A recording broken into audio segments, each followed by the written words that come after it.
Welcome to the Courtside Talk with Eric. My name is Eric Wilson, and today I have a guest again. He's a reoccurring guest. His name is Brayden Creveling. Let's go ahead and introduce himself if for the people who haven't watched my previous podcast.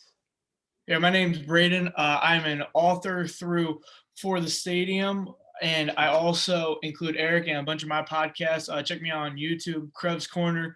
Search up my name, Brayden Creveling, and my Twitter handle is at Krev's Corner. And thank you, Eric, for having me on again for a special episode. Yeah, this episode should be pretty fun. Everybody's always making all time lists, but I contacted Barry and I said, let's do a all time super team. Now, if you don't know what a super team is, it's basically a combination of a lot of stars. And just today, we're just gonna dive into it. We're gonna have five starter spots, and we're gonna give one bench player, which is the sixth man. So, Braden, I'm gonna have you start. Who are you gonna start out with, and what position? All right, we're going to start off. I'm going to pick up my small forward, the kid from Cleveland, playing in LA right now, who I think should have way more MVPs than he does. He has 2 scoring titles, 4 finals MVPs, 4-time champion, 16-time All NBA, averages 27 points, 7.4 rebounds, and 7.4 assists. My personal opinion, I think he's the GOAT. We've been back and forth about this. I think a lot of other people feel like he's the GOAT too. I'm picking LeBron James with my first overall pick. Yeah, that's a great start. We're both big LeBron fans. We both come to a heat when you say he's the greatest of all time, which I don't believe he is. He's top two for me, but yeah, also for my small forward, I got LeBron James. Of course, who wouldn't put LeBron James if they have a team to start with? Great start, and you know what? Let's go down to the power forward position. What do you got Um, there? my power forward position is actually I bumped this guy up from small forward, but I think in today's era he could play power forward. I got a Boston Celtic Larry Bird, who I would play as a power forward position. 24 points, 10 rebounds, 6 assists. He's a 10-time All NBA. He's a 3-time champion following 2 finals MVPs. And he's also a 3-time MVP. So I think that Larry Bird would be a great fit in today's era being a power forward. And I think that besides a passer like LeBron, as big as he is, he would be good just giving the ball to Bird on the corner and shooting threes. Uh, I don't know about this one. I don't know about that one. You started off real hot, man. You started off great, but I don't know about this one. Larry, he's a great scorer, great offensive player, but what about the defensive side? Especially if you're putting him down at the four position. What is he? 6'8", maybe, yeah, 6'8" ish. I think he might get beasted and feasted on with my power forward. He's also a Boston Celtics legend. I'm a big fan of him, Kevin Garnett. He is a Hall of Famer, one-time NBA champion, 15-time All-Star. He averaged 18 points, 10 rebounds, and 4 assists throughout his career. Great two-way player. He can hit you with the mid-range on his offense, and he can really lock you down. But I think Kevin Garnett will beast and feast on Larry Bird. And in my opinion, because the defensive side. Yeah, I definitely see where you're coming from. Another name that we left out in the power forward position is Tim Duncan, who's a great power forward that a lot of people don't appreciate. But I'm not the biggest Tim Duncan guy, but I definitely, when I want my team scoring the ball in an up tempo team, I can see Larry Bird in today's era being a power forward. Yeah, definitely. Since we're seeing the movement into small ball and a lot of more smaller players being put into the starting lineup, but yeah, I think he definitely do great in this era. Let's go down to the center position. Who you got there? So center position, I decided to anchor my defense around the center position. I got Hakeem Olajuwon, 21.8 points. He also averages 3.2 blocks a season, which is astounding. He's a 2-time Finals MVP. He's also regular season MVP, along with 2 times Defensive Player of the Year. I have Hakeem Olajuwon holding down the paint for my squad. Yeah, that's a great pick. I'm a big fan of Hakeem. But I think Hakeem's probably one of the greatest players of all time. He's top 10 in my book. But this guy's not better than Hakeem.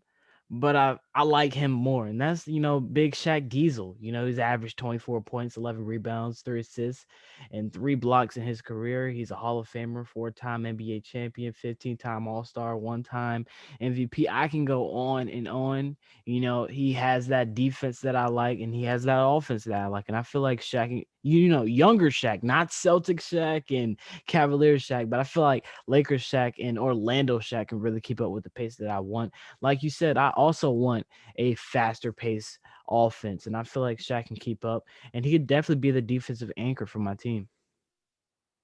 Yeah, I like Shaq. I don't know. I think Shaq is a better player overall than Hakeem Olajuwon. But when we're talking about a defensive standpoint, my roster 1 through 6 isn't really good defensively. So I need Hakeem Olajuwon to pull for me in that area.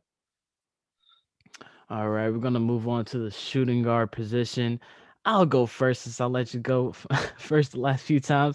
I got my GOAT, the greatest player of all time, Mr. Michael Jordan. He's averaged in his career. I don't even have to do his averages, don't have to do his accolades. Everybody knows what he's about. Everybody know who Michael Jordan is, the greatest player of all time. I don't think I should really even talk about, why I will put him in this position because he is the greatest player of all time. But who do you have for your shooting guard position?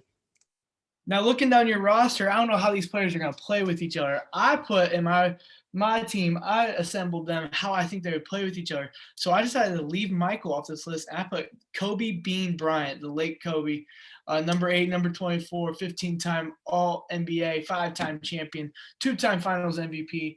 I mean, the man scores or the man averages 25 points in his seasons with the Lakers. You know, I mean, 2-time scoring champ. He was a 1-time MVP.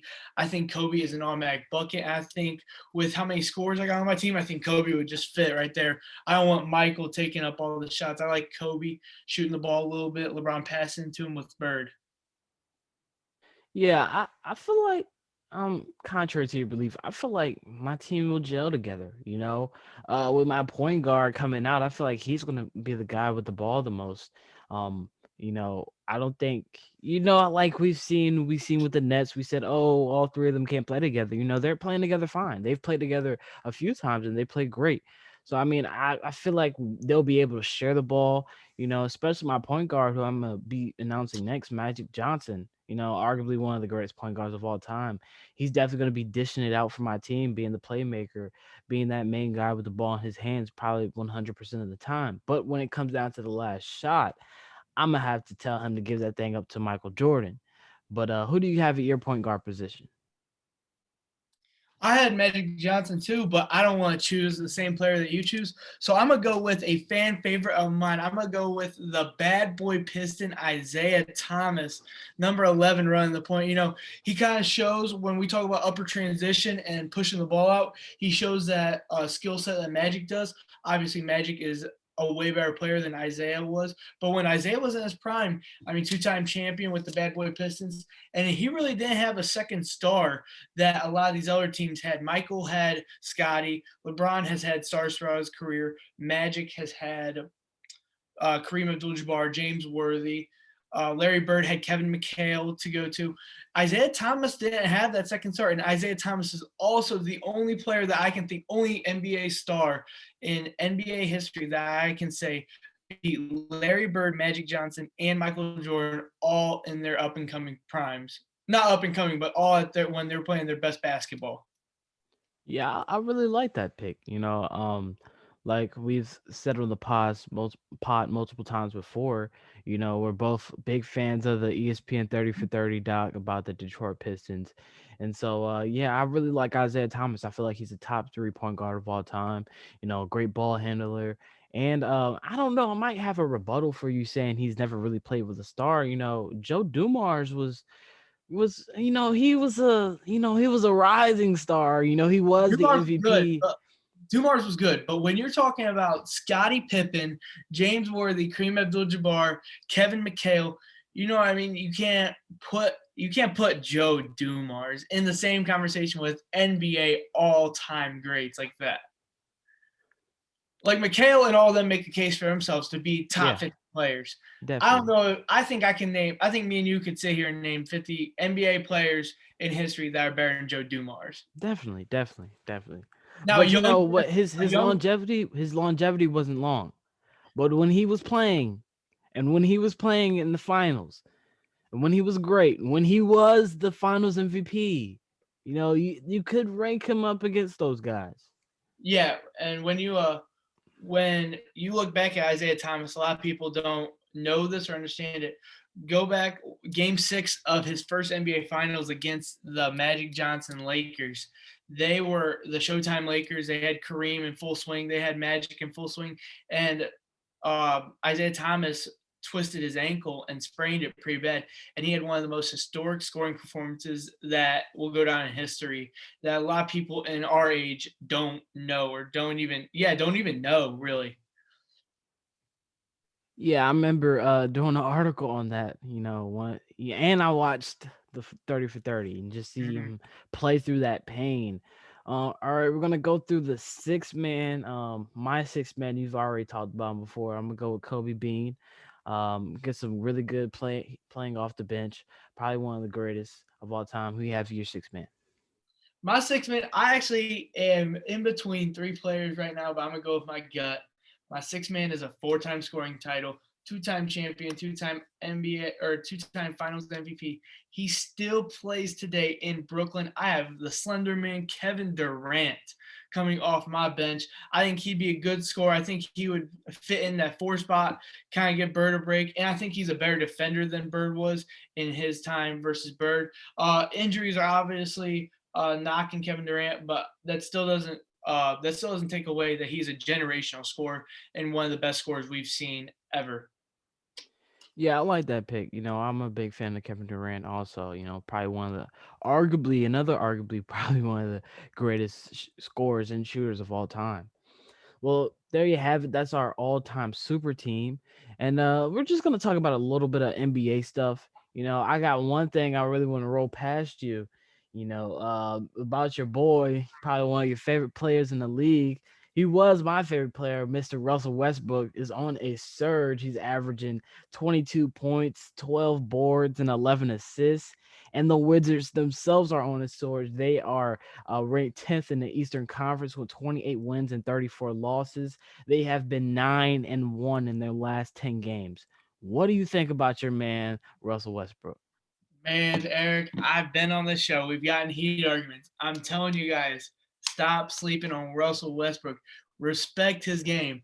You know what I mean? Haters hate. You can't change that. Wizards are 9-1 in their last 10. You know what I mean? I can't preach. I can say it till I'm blue in the face. You gotta stop disrespecting Russell Westbrook. He's still one of the top five, arguably top 3 point guards in the league right now. But I'm just gonna go out on a limb and say that everyone should have him as top 5 point guards in the league because I don't count Luka Doncic as a point guard. I count him as a shooting guard. But I'm telling you, Russell Westbrook is on a surge right now. That man is gonna get the triple double title this year. He's got 12 triple doubles, or no, he's got 13. Last night made it 13 triple doubles in the month of April alone. So what I tell you, sorry the Big O, Russell Westbrook's coming for that triple double title. It was a long time coming, but I will say this: I don't think Russell Westbrook will hold it more than 10 years, more than 15 years. I don't think Russell Westbrook will hold that title. Why not? Who else do we see that can I think produce Luka. triple doubles I at think his? I think Luka Doncic has the ability to. I think he'll be close. I think when Luka Doncic, if he plays at the level that he's playing and no injuries have happened, and he plays going into because Luka Doncic came into this league really young, him or Lamelo Ball, I think it's going to go to today's era where a lot of point guards and guards go for the ball. So I could see Lamelo Ball going for it. I could see taller point guards like that. Luka Doncic kind of does everything. So I wouldn't be shocked, but Russell Westbrook, when you get that triple double, I'm gonna be happy. And I wouldn't be shocked if he goes. I think as time passes and Father Time catches up to him, I think Russell Westbrook will start being more of a passer. And don't be shocked if he jumps in that top 10, top 5 assists all time. I mean, he's at 13 right now, and it's gonna come up. He's on the come up, man. I don't think the Wizards are legit, and I think they're gonna get in the playoffs, but it's gonna be a first round bounce. But outside of him and Bradley Beal, who do the Wizards have to really a credit to? They need some free agent signings and just some mid level players. Yeah, they definitely need some help over there in DC. I got another player I want to roll past you that's been hot, very hot in April. Mr. Stephen Curry's averaging 31 points at 5 rebounds. No, actually 6 rebounds and 6 assists. And his Warriors are also the 10th spot with 31 wins and 31 losses. Do you think that Stephen Curry should win the MVP over guys like Joel Embiid and maybe if you're still a little off something, LeBron James? I don't think LeBron James should win the MVP. I would rather see Stephen Curry hold up his MVP trophy over Nikolai Jokic. I don't know about Joel Embiid. I like Joel Embiid, and I think I wouldn't be so mad if Joel Embiid holds that MVP trophy over Steph Curry. But the way Curry's been playing, if he can rally this Warriors team, because they're right now they're in the brink of playoffs, play-in tournament. I definitely think Steph Curry having the Golden State Warriors being 10th in the West isn't helping his case out at all. But I know that team is bad. But I mean, stars have done better with worse teams. So when you're talking about MVP and the true definition of that, I think he's playing at that level. But when you're talking about most valuable player, you got to elevate that team. And I don't think the 10 seed in the West is really elevating that team to an MVP standard. Yeah, I like that take, elevating the team. Yeah, definitely. I feel like Stephen Curry, he's going crazy, he's going bananas. But you still got guys like Joel Embiid who's been playing great all year and has led his team to the number one seed. Yes, Curry does not have any help. Draymond Green, he's not gonna go out there and give you 20 points, maybe 20 rebounds or 20 assists, but not points. Who else is that guy that's gonna be able to score for you? So I mean, it's yes and no for me. I mean, I have him maybe top three, top five. LeBron James, he's went down the drain, down the Yeah, drain. LeBron ain't winning the MVP. But he kind of, I know that he had that injury, but he's kind of doing it to himself now. He don't want to win the MVP. He just wants to get another ship. He just wants to get another ring. Yeah, speaking of the Lakers, they are slipping very fast. They are the fifth seed in the Western Conference right now with 36 wins and 26 losses. In their last 10, they have been 4-6. What do you think the Lakers have to do? I just think that they need to get the ball rolling a little bit. You can obviously show the impact that LeBron not being there does something. I wouldn't be complaining if Anthony Davis stepped up and played a little better for them, but I just really think it's taking time. I mean, AD hasn't even played 5 games with him back, so I don't think they need to put the brakes on and freak out too fast, and definitely don't rush LeBron back because if he re-injures himself, then there's your championship chances gone. Or just the last one here. We've talked about the Nets a lot this season. We've talked about how they can't share the ball. We've talked about how they're not going to win the championship. The Nets now stand 42-20, and they are atop the Eastern Conference. What are your thoughts? Man, as much as I don't want to say it, the Nets might win the ship this year. I don't. They just when it comes down to playoffs, it's different because they all got to play together and they all haven't yet. You know what I mean? How many games have Kyrie, James Harden, and Kevin Durant played quality minutes with each other too? So I think that's a whole different factor. An unsung hero of the Nets too is Jeff Green. I mean, that's a glue guy who does all the dirty work, but he ain't really nothing special. I just think the Nets need to get at least 10 games at the back half of the season with them to go into the playoffs. Because when it's the playoffs, how is everyone going to fit? If Kyrie and them can keep their ego aside, I think that championship is no doubt. And I think that they play like the Lakers and go 16-0. Yeah, I feel like right now it's hard to say. It's hard to say because it's one of those things. Because I don't like super teams. No one likes super teams. Beginning of the year, we thought we were done with super teams, and here comes the Nets. So I feel like they're gonna win it. They're gonna win it, no question, in my opinion, right now. Unless they still got two big teams over there that I'm really eyeing. I'm talking about the Milwaukee Bucks and of course the Philadelphia 76ers, who stand second, but it's going to be close. It's going to be really close. I really appreciate you, Brayden, for coming out to the podcast again. Tell the people your socials and where they can find you. Yeah, I have a podcast on YouTube on my name, Brayden Creveling. It's called Krev's Corner. Check it out, guys. I have Eric on it a couple times. I really enjoy Eric's presence and us talking basketball. My Twitter handle is Krev's Corner. I'm also an author for this or from the stadium, and my website is krevscorner.com. Check out my new Russell Westbrook article coming out tonight. And thank you, Eric, for having me on. I really enjoyed this topic. Yeah, of course, man. I'm gonna be on Braden's podcast probably very soon. He's a reoccurring guest up here. If you watch, thank you guys for listening. Remember, course I talk with Eric doing sports the 757 way. Thank you.